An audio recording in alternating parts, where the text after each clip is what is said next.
Welcome to Chicks Who Fly, a podcast where we celebrate women pilots and share their aviation love stories. Whether you're dreaming of taking to the skies or looking for ways to start making money in aviation quickly while growing as a pilot and opening doors for yourself that you otherwise wouldn't have access to, you're in the right place. As an advanced and instrument ground instructor, I specialize in helping aspiring pilots transition from other careers and begin making money in the aviation industry as soon as possible, while taking advantage of the fact that teaching subject is one of the best ways to learn deeply. Becoming a ground instructor is one of the fastest ways to get paid while you grow as a pilot and unlock new opportunities. If you're ready to take the first step, I have a free PDF that's packed with all the information, requirements, and steps to become an FAA certificated ground instructor. Just opt in by clicking the link in the show notes and get started on your aviation journey today.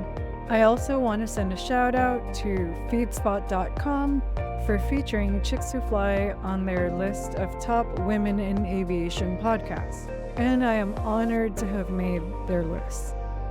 In today's episode, I get to have a conversation with Jamie Yamamoto Swanson, an inspiring pilot who shares her aviation journey extensively with us. Jamie speaks about falling in love with aviation during her discovery flight. She recounts challenges faced during her aviation journey, including doubts about her own abilities, tough maneuvers, and the amazing support she received from her husband. Jamie also highlights a memorable and emotional flight with her father as her first passenger after getting her private pilot certificate. She discusses balancing her passion for aviation with her roles as a mother, a full-time teacher, and a beauty enthusiast. Jamie encourages aspiring pilots to pursue their dream, emphasizing persistence, being a part of a supportive community, and not being afraid of failure. And finally, we reflect on the tight-knit nature of the female pilot community, as well as the joys of sharing her aviation journey with friends and family.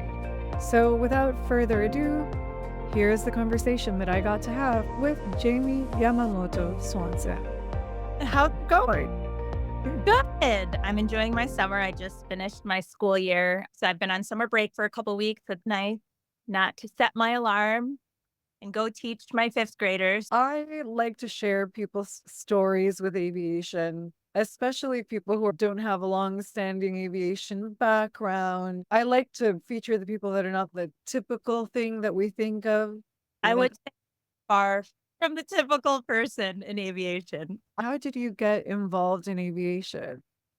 Okay, so I have zero background in aviation. However, my husband is a pilot. So he started with helicopter and he didn't get his license. It was getting expensive with helicopter. And he was like, I think I'm just going to do fixed wing and learn how to fly planes, single engine planes. I said, okay. So I was very supportive of him. It took him 2 years to get his private pilot license. And then after he got his license, he ended up buying a 1975 Cessna 172. Nice. I was like, okay, all right. So now you've got the plane. And he was like, I was thinking that you would take lessons. And I was like, oh no, like I have zero interest because I'm a mom of three. Okay. I've got 3 kids. They're 12, 10, and 7.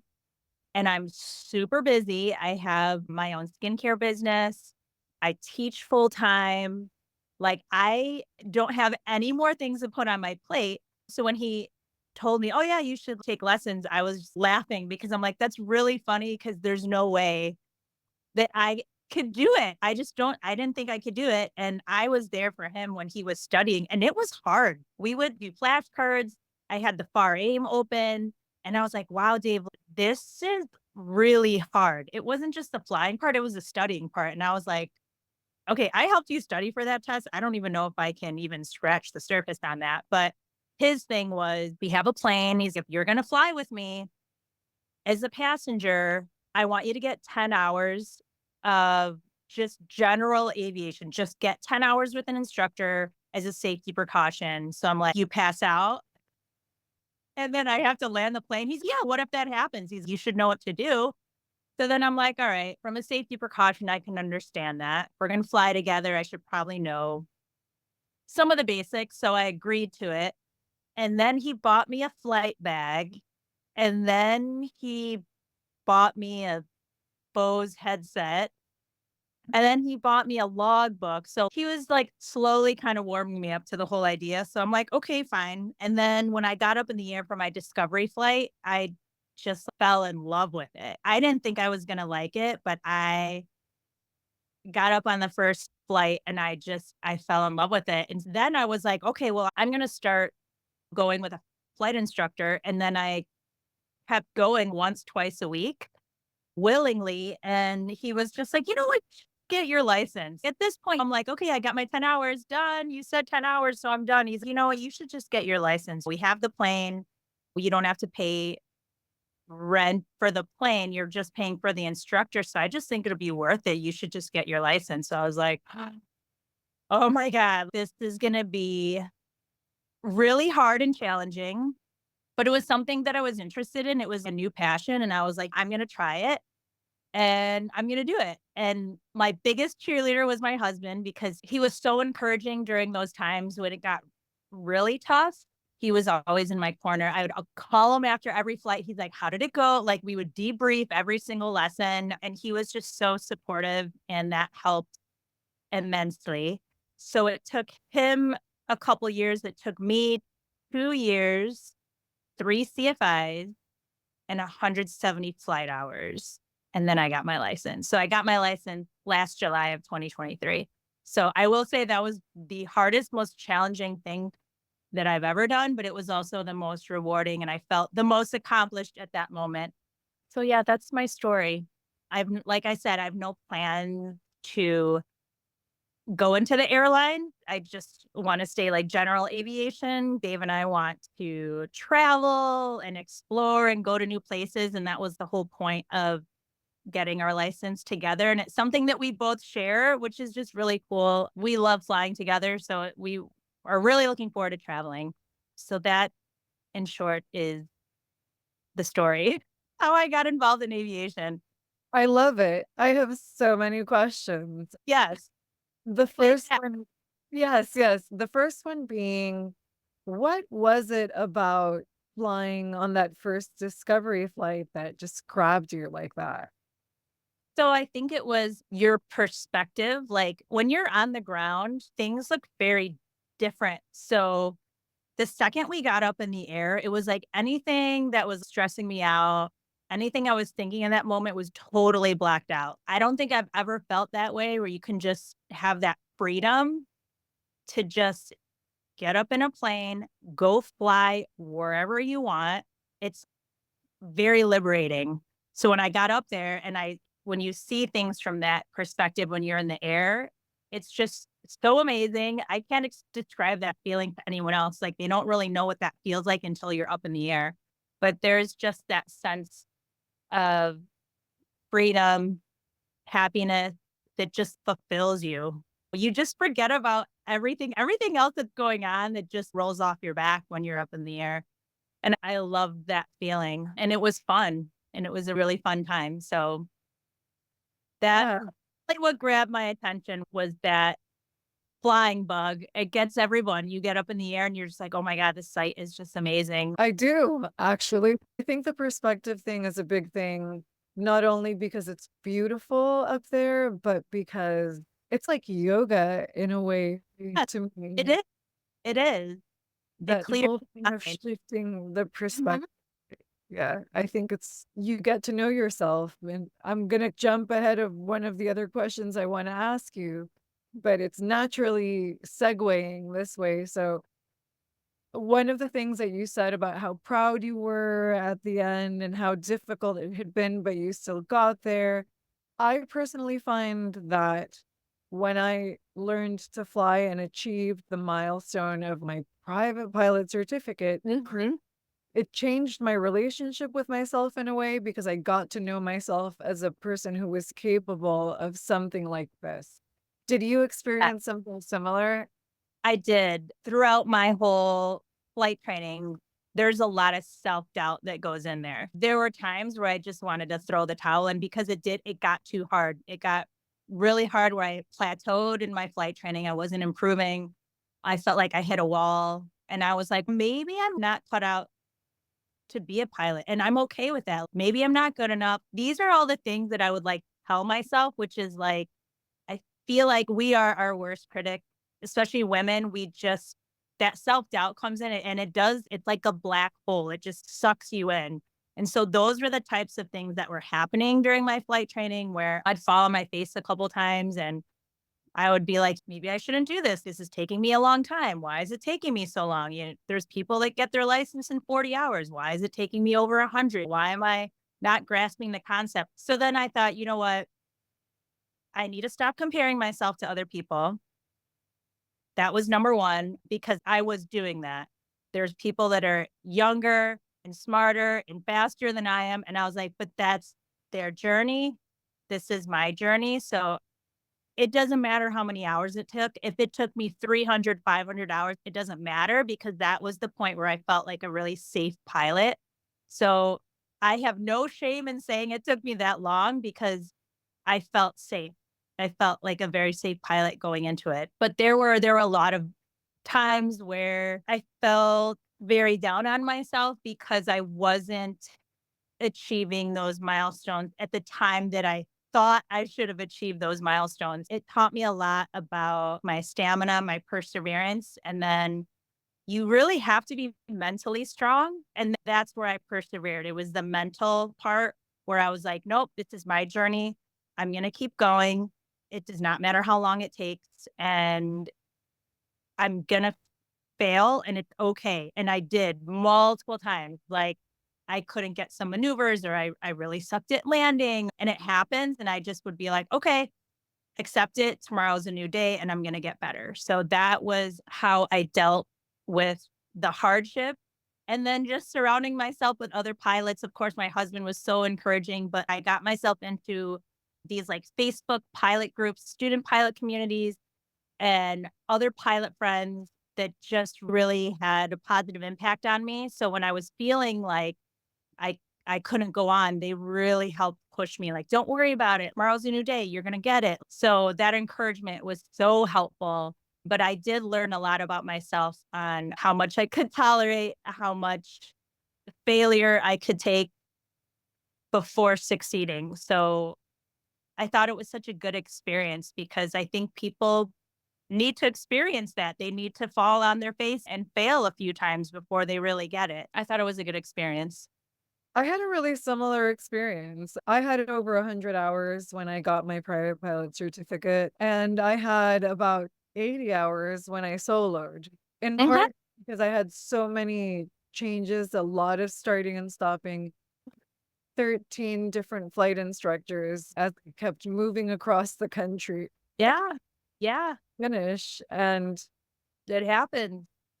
I remember the frustration too of being, why can't I get, for me, it was all cake, all good when it came to most parts of the flying, but when you break down a landing into the different sections of the landing, Oh, yeah. the stabilized approach, that was okay.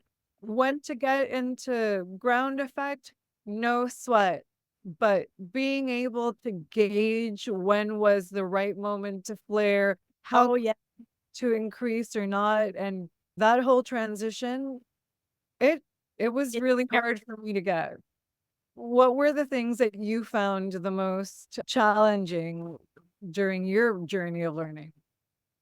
So, landing was definitely part of it, and once I got the landing and the flare and all of that, then I was like, "Okay, great, I can land." But then it was like, "Okay, now we have to go for accuracy," and we were doing these short field landings, and I was like, "Oh my gosh, so you're telling me I have to hit this mark? Like, first I just wanna land it, now I have to hit this mark? Like, you want me to hit the first strike?" So that was even harder because I was just like, "Oh my god, finally I can land." Okay, we'll land right there on the first stripe or land on the second stripe and make sure that you don't go too far past it. So, like, that took a lot of skill.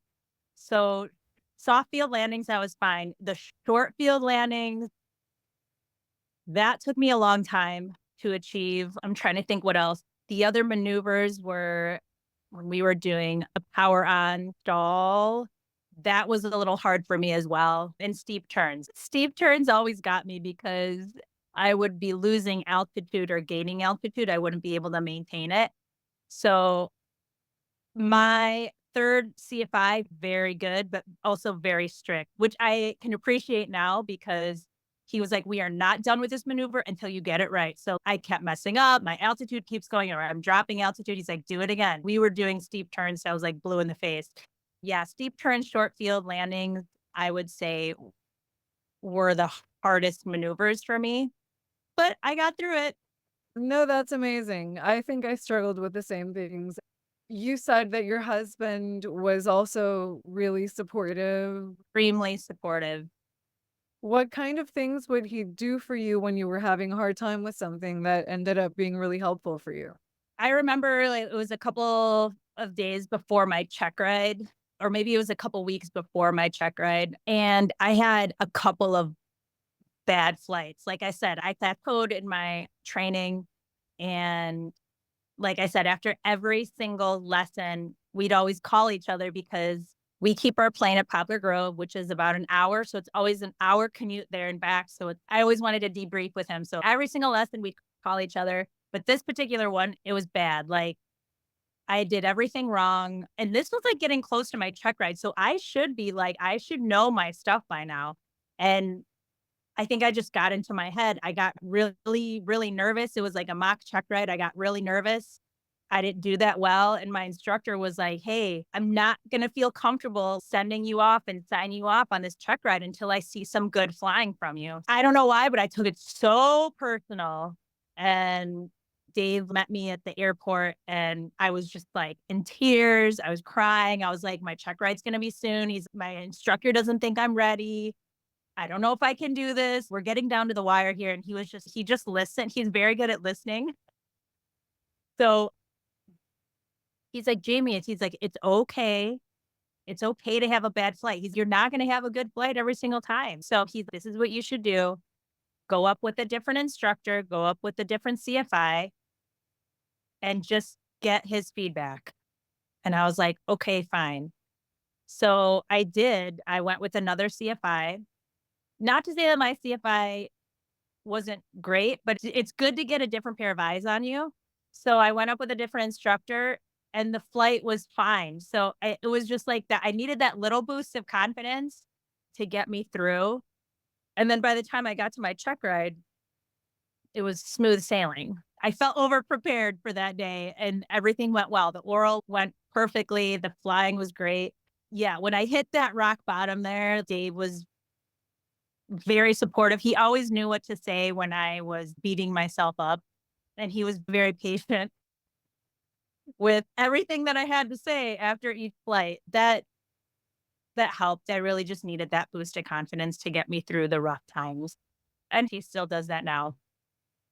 That's wonderful. And to have a man who's good at listening when you're processing all that stuff, for that to be And your partner. he's gone through it before, so he knows. That's the nice thing about both of us being pilots. When we fly together, it's great because he's like, okay, can you do the radios? I'm going to do this. You do this. We work together as a team. So it's just cool that we can share that together. That's actually huge because I share the experience of my husband being super encouraging and Mhm. supportive, but he's not a pilot and he doesn't understand. So I'm sure that then that's even that much more comforting to have it come from somebody who Yeah. knows. But what I find interesting is after I got my ground instructor license and I went straight from a 172 Cessna to teaching Boeing 767 pilot and being in the airline environment, I there's a lot of value in having two pilots and having a pilot flying and a pilot monitoring in a general aviation setting. The reason that airline flying is statistically safer is because you have standard operating procedures that involve Mhm. different roles. So when you bring that to your cockpit, it's a really cool and special thing to have that you can have that in your own It airplane that you know well with your husband. It's very cool. it is, 'cause I've taken up passengers. It is just so funny because 'cause they're just looking out the window the whole time, and you have to do everything. You're like, "Okay, I gotta do the frequencies, I'm gonna do this, I'm gonna do the radios, I'm gonna do this." So when we fly together, we just split up the responsibilities, and it's nice to know that we both know how to do those things. Yeah, it definitely lightens the workload. Oh, for sure, for sure. So what do your kids think about you flying? So, like I said, they're 12, 10, and 7. It's a very special feeling when your spouse or your partner supports you, but when your kids see you do something and achieve something great like that, when you see how proud your kids are of you for achieving, that makes my heart full because they do appreciate everything that I do for them. But then when they're like, wow, like mom can fly a plane, when they show me how proud they are and they like write me these cards, oh my gosh, mom, congratulations on your first solo. Congrats on your license. Like they know how hard I work to achieve that. To see your own kids show that they're proud of you, it's a very special feeling. That sounds pretty awesome. And gone up in the plane too. I've taken Leah up for a flight. Dave's taken Adriana and James up for a flight. So it's in their blood now. We're just waiting to see if any of them would like to fly in the futures. But I told Dave, I'm like, you have to be okay. If they're not interested, you cannot force them to like aviation. He's like, I know, but he's maybe one of them will be interested. Well, that We have was my next question to see if any of them have expressed interest yet. I think they're still young, but Leah and Adriana, we've taken them to Girls in Aviation Day just to get them exposed to other female pilots and things like that. So Leah was, I don't know if I want to be a pilot, but I could see myself being a flight attendant. Uh, So, okay. So there's maybe a little bit of interest there, but it was fun to see them get exposed to different things in aviation. They were doing rivets in planes. They met some women who were in the military and the Air Force. They were able to go in a few planes. So they know that it's something that their parents are very passionate about. So maybe one day. Here's hoping, and then Yeah. we'll interview you again. So I bumped into you over at the Women Venture tent, Yeah. Oshkosh. Remember, that was a year ago. My first Oshkosh, was it yours? And what'd you think? Oh my gosh. I've been going to Oshkosh for probably like a decade now because Dave's been in aviation for the longest time. He proposed to me in a helicopter. That's how we got engaged. Aviation has been like in our life forever. So we've been going to Oshkosh for I would say a decade. And we always just have the best time when we go. There's just so much to see. And last year was the first time we brought our kids. Usually when we bring our kids, we can't cover as much ground. So I think this year we're not going to bring them, but we love the experience that we get at Oshkosh every year. So we plan to go again. So hopefully I'll see you again in July. That would be beautiful. I had the best time. And I was working at from booth, so I didn't really have a chance to leisurely check everything out. And still there's so much to see and take There- in and people to connect with. It's That's really the part of the people. It's such a wonderful community that are just like lifelong friends. You really can't get that anywhere. But any like pilot community you could be a part of, I would highly encourage because they're just good people. They're just good people to be around. So yeah, and fun people and yeah, have a whole other level of conversation. Sometimes it's so hard. I had a work environment after just once after I got my pilot certificate. mhm. Had nothing to do with aviation and I just found it so difficult. Yeah, it's different, right? So much you can talk about to other pilots. They're just great people. Everybody has other interests. Like I live on a Yeah, boat and there's no marina that we've ever been in that there's not at least two, three, four, five other pilots. that's so Yeah. cool. And then you have a beauty vlog or blog or something, correct? Yeah, so I'm like I said, I'm into skincare. I have a skincare business. I'm a distributor through Rudder and Field, so I sell skincare, hair care, all of the things. And then I'm also a beauty enthusiast. Like I'm really into makeup. I do makeup artistry on the side. I'll do weddings and things like that. So beauty is a huge passion of mine. And then I made a separate Instagram account called Beauty Pilot 11. So that account, I put a lot of aviation stuff in there, but then every now and then I put in beauty tips and tricks or how to take care of your skin, how to take care of your hair, makeup tips and things like that. So I love to do videos and share that out. That's another passion of mine. So someone told me they're like, you should do like a makeup tutorial on the ground, but in your plane. I was like, okay, maybe I should do that. That would be fun. That's another passion of mine is the makeup, skincare, beauty world. I'm Yeah, very, I love it. I'm a little older now, right? But I always was involved in that a little bit. yeah. I don't share this, I think, ever, but my first work that I ever did was I used to model. And Oh my gosh. I did not know that. whoa, and when I was 17, I got offered a contract to go model in Japan because I'm not very tall. Many years later, I made it to Japan as a singer. I used to sing in five-star hotels Oh in my Tokyo. God. That is so cool. It was amazing, but I've always been interested in beauty and medical tourism ever since I started having this done in Korea and that done in Yeah. no surgery, just regular beauty stuff. But as the years go by, I'm not opposed to whatever's necessary.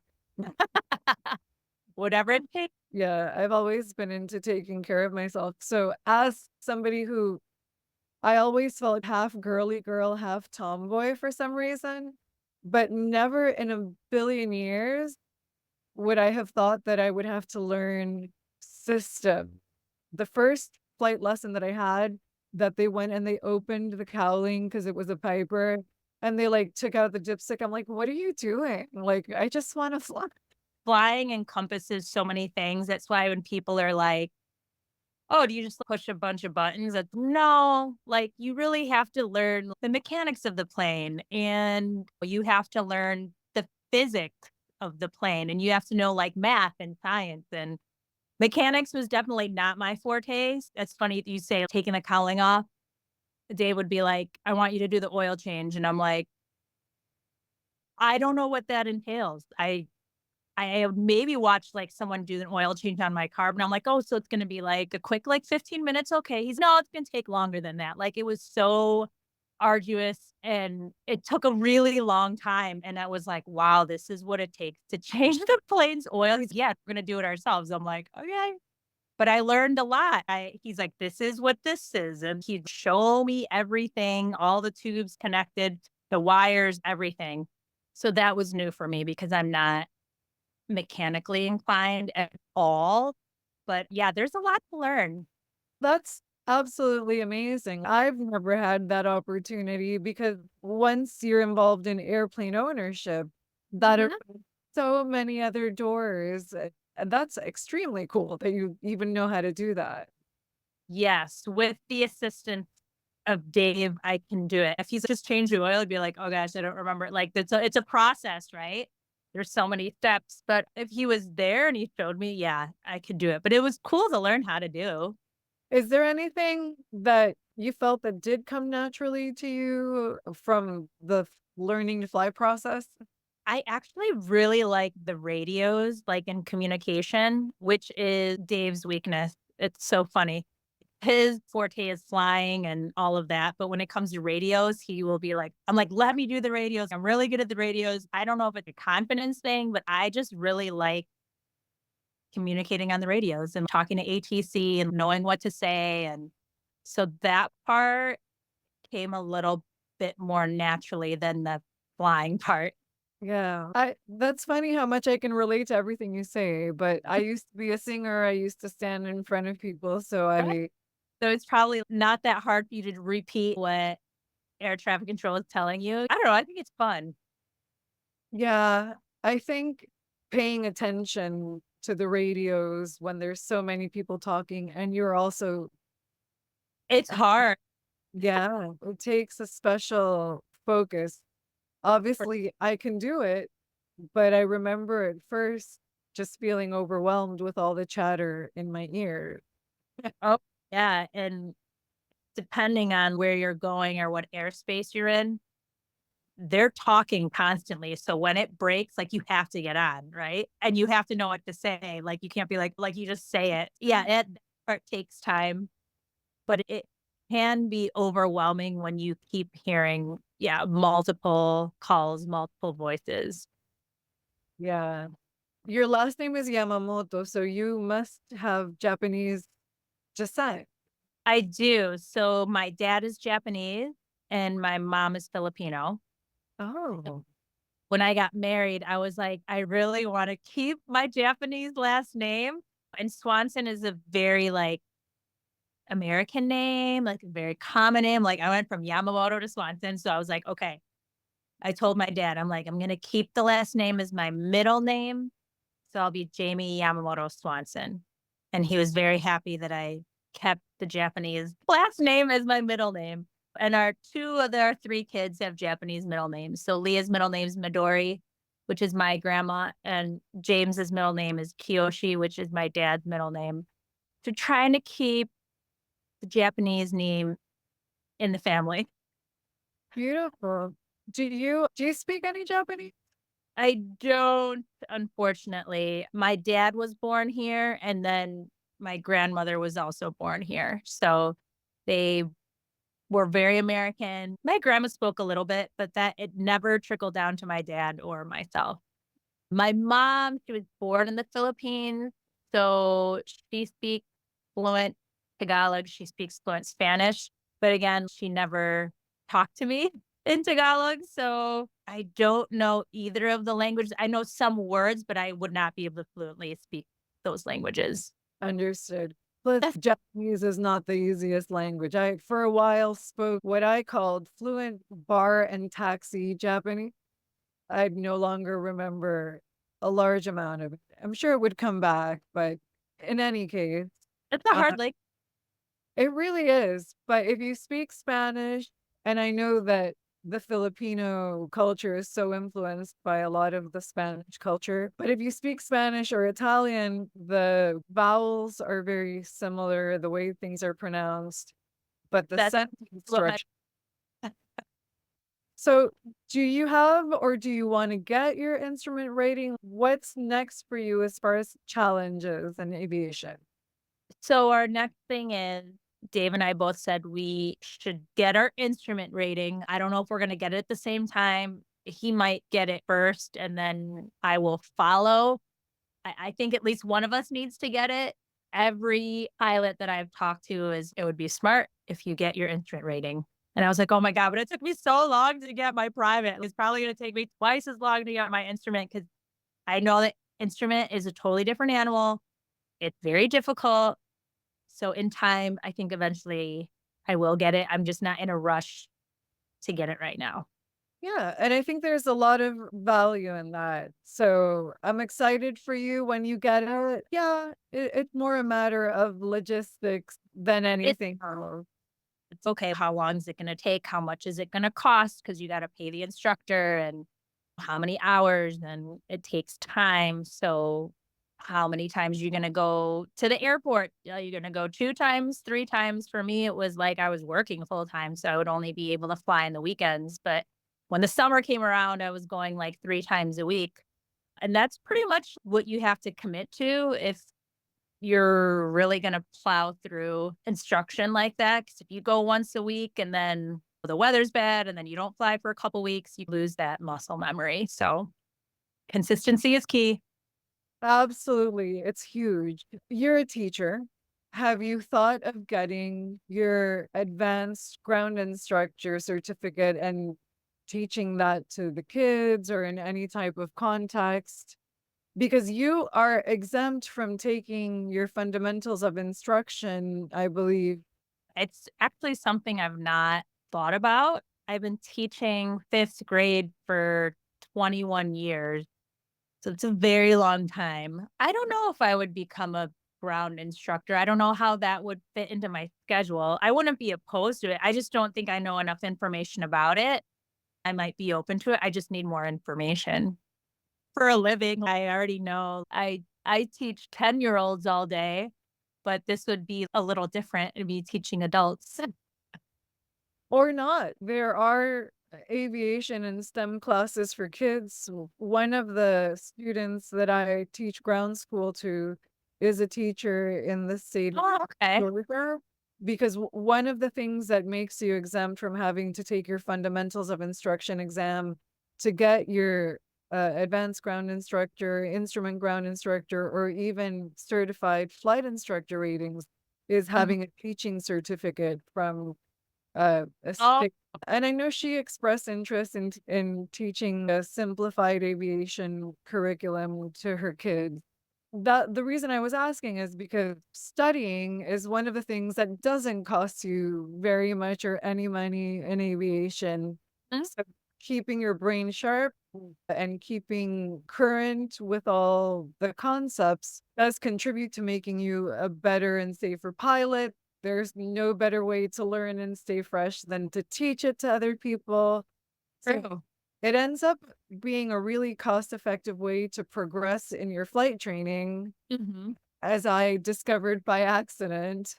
So I always recommend it to people who are having trouble paying for their flight training. It makes sense because if you don't keep up with it, you do lose a little bit.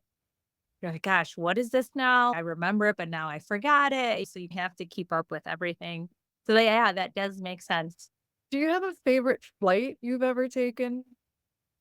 I do. I would say my most memorable flight was a couple weeks after I got my private pilot license.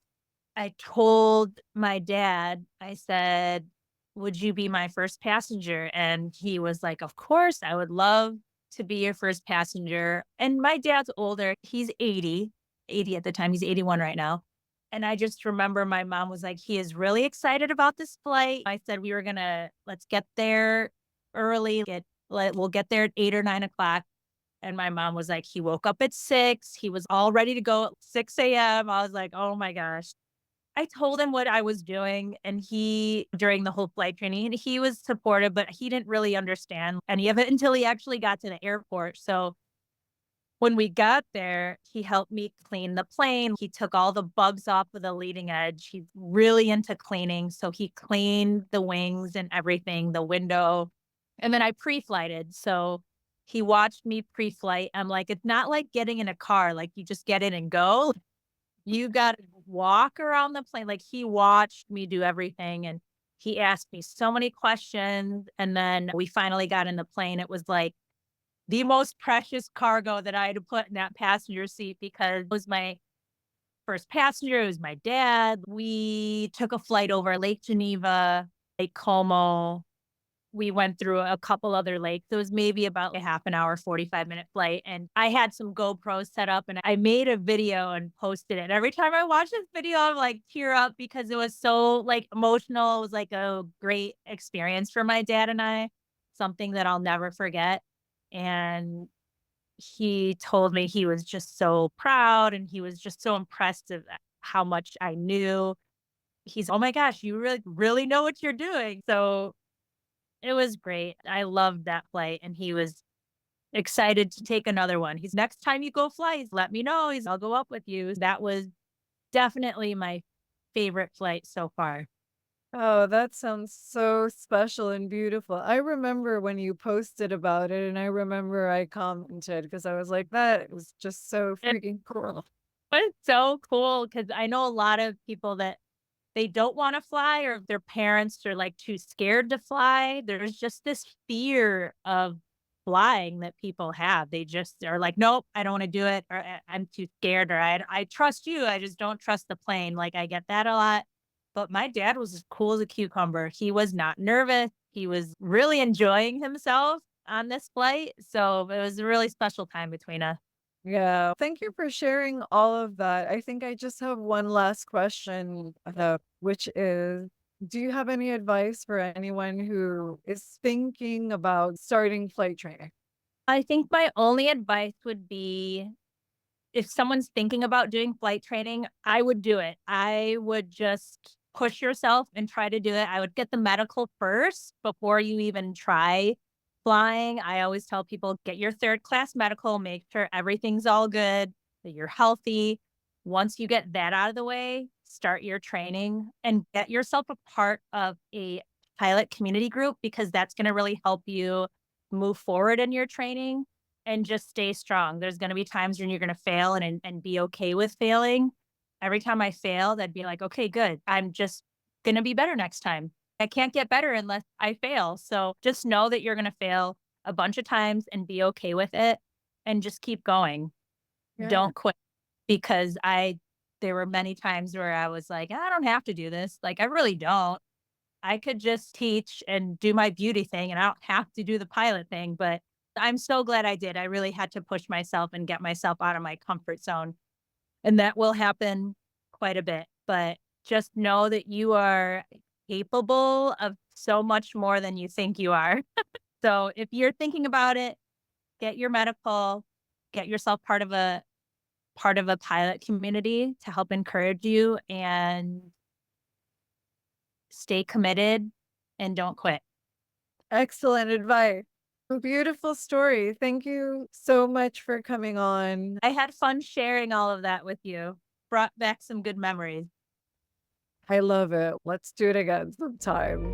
Thank you for joining us on today's episode of Chicks Who Fly. I hope you found today's episode as inspiring and motivating as I did. These stories are a powerful reminder that it's never too late to pursue your passion and make a significant impact in the aviation world. If you're ready to take the first step towards your aviation career, don't forget to opt in for our free PDF. It has all the information you need about becoming an FAA certificated ground instructor, including requirements and the process to get started. Make sure you subscribe to the podcast so you never miss an episode filled with more inspiring stories and valuable insights. If you enjoyed today's episode, please leave us a review and share it with your friends. Your support helps us reach more aspiring pilots like you. Until next time, keep dreaming big, keep flying high, and remember that the sky is just the beginning. Fly safe and see you in the next episode.